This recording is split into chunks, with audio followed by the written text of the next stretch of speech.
साथियों, स्वाभाविक है कि जीने की इच्छा मुझ में भी होनी चाहिए। मैं इसे छिपाना नहीं चाहता, लेकिन मैं एक शर्त पर जिंदा रह सकता हूं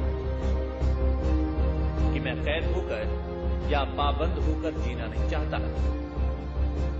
मेरा नाम हिंदुस्तानी क्रांति का प्रतीक बन चुका है और क्रांतिकारी दल के आदर्शों और कुर्बानियों ने मुझे बहुत ऊंचा उठा दिया है, इतना ऊंचा कि जीवित रहने की स्थिति में इससे ऊंचा मैं हरगिज नहीं हो सकता। आज मेरी कमजोरियां जनता के सामने नहीं है। अगर मैं फांसी से बच गया तो वो जाहिर हो जाएंगी और क्रांति का प्रतीक चिन्ह मध्य पड़ जाएगा। यह संभवतः मिट ही जाए, लेकिन दिलेराना ढंग से हंसते हंसते मेरे फांसी चढ़ने की सूरत में हिंदुस्तानी माताएं अपने बच्चों के भगत सिंह बनने की आरज़ू किया करेंगी और देश की आजादी के लिए कुर्बानी देने वालों की तादाद इतनी बढ़ जाएगी कि क्रांति को रोकना साम्राज्यवाद या तमाम शैतानी शक्तियों के बूते की बात नहीं रहेगी। हाँ, एक विचार आज भी मेरे मन में आता है कि देश और मानवता के लिए जो कुछ करने की हसरतें मेरे दिल में थी, उनका हजारों भाग भी पूरा नहीं हो सका। अगर स्वतंत्र जिंदा रह सकता, तब शायद इन्हें पूरा करने का अवसर मिलता और मैं अपनी हसरतें पूरी कर सकता। इसके अलावा सिवाय मेरे मन में कभी कोई लालच फांसी से बचे रहने का नहीं आया। मुझसे अधिक सौभाग्यशाली कौन होगा? आजकल मुझे खुद पर बहुत गर्व है। अब तो बड़ी बेताबी से अंतिम परीक्षा का इंतजार है। कामना है कि ये और नजदीक हो जाए।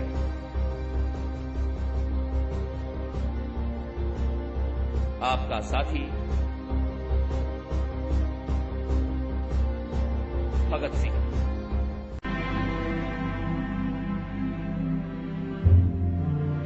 भगत सिंह कौन थे, कहां के रहने वाले थे, उनका जन्म कब हुआ, इन तमाम बातों का जिक्र हम नहीं करेंगे। वैसे भी भगत सिंह जैसी शख्सियत को किसी जगह और तारीखों में नहीं बांटा जा सकता। भगत सिंह अपने आप में एक विचारधारा थे, ऐसी विचारधारा जो सिर्फ मुल्क के आजाद होने की बात ही नहीं, बल्कि आजादी के बाद का भारत कैसा होना चाहिए ये भी बताती है। देश की आजादी के लिए 23 मार्च 1931 को भगत सिंह के साथ उनके दो साथियों राजगुरु और सुखदेव को अंग्रेजी हुकूमत ने फांसी दे दी।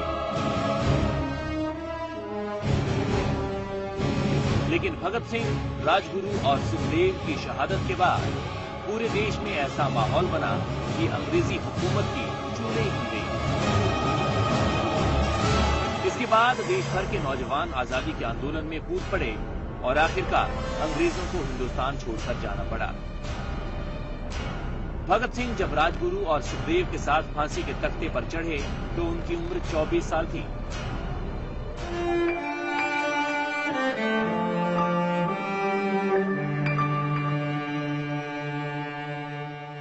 लेकिन इस महान क्रांतिकारी ने इस छोटी सी उम्र में वो कर दिखाया जो किसी की भी सोच से परे है। फिर चाहे जेल में 71 दिन की भूख हड़ताल हो या असेंबली में बम फेंकने की घटना, इस बम को फेंकने का मकसद किसी को नुकसान पहुंचाना नहीं था और हुआ भी ऐसा ही। भगत सिंह बम फेंकने के बाद वहां से फरार नहीं हुए, बल्कि अपने आप को अंग्रेजी हुकूमत के हवाले किया और इसके बाद उन पर चला मुकदमा, वो मुकदमा जिसे सबने देखा और अंग्रेजी हुकूमत का सच सबके सामने आ गया। अंग्रेज भगत सिंह को अपने लिए सबसे बड़ा खतरा समझते थे और इस खतरे से निपटने के लिए उन्होंने भगत सिंह को फांसी पर चढ़ा दिया।